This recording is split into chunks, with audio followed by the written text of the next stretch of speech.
मागील काही दिवसापासून राष्ट्रवादी काँग्रेस पार्टी आणि राष्ट्रवादी काँग्रेस पार्टी शरदचंद्र पवार गटाचं विलीनीकरण होणार अशा प्रकारच्या बातम्या ह्या प्रसार माध्यमांमध्ये चालू आहेत। राष्ट्रवादी काँग्रेस पार्टी माननीय राष्ट्रीय अध्यक्ष अजितदादा पवार साहेबांखालती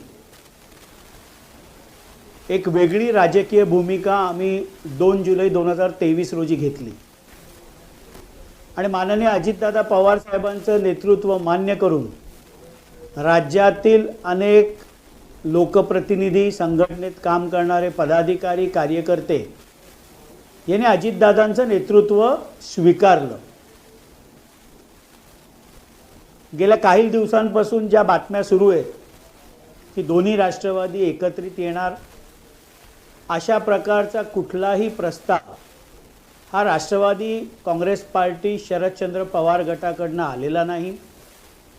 जेव्हा केव्हा अशा प्रकारचा प्रस्ताव त्यांच्याकडून येईल त्यावेळेला राष्ट्रवादी काँग्रेस पार्टीचे आमचे राष्ट्रीय अध्यक्ष माननीय अजितदादा पवार साहेब, कार्याध्यक्ष खासदार प्रफुल्लभाई पटेल साहेब, प्रांताध्यक्ष खासदार सुनीलजी तटकरे साहेब आणि कोर कमिटीमधील आमचे सदस्य ज्येष्ठ नेते मग छगन भुजबळ साहेब असतील, दिलीपराव वळसे पाटील साहेब असतील, हसन मुश्रीफजी असतील, ही कोर कमिटी बसेल, त्या प्रस्तावावर विचार करेल आणि मग काय तो निर्णय घेतला जाईल।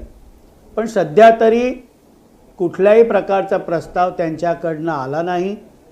त्यामुळे नजीकच्या काळामध्ये अशा प्रकारचं दोन्ही पक्षांचं विलीनीकरण होईल, एकत्रित येईल अशी स्थिती नाही।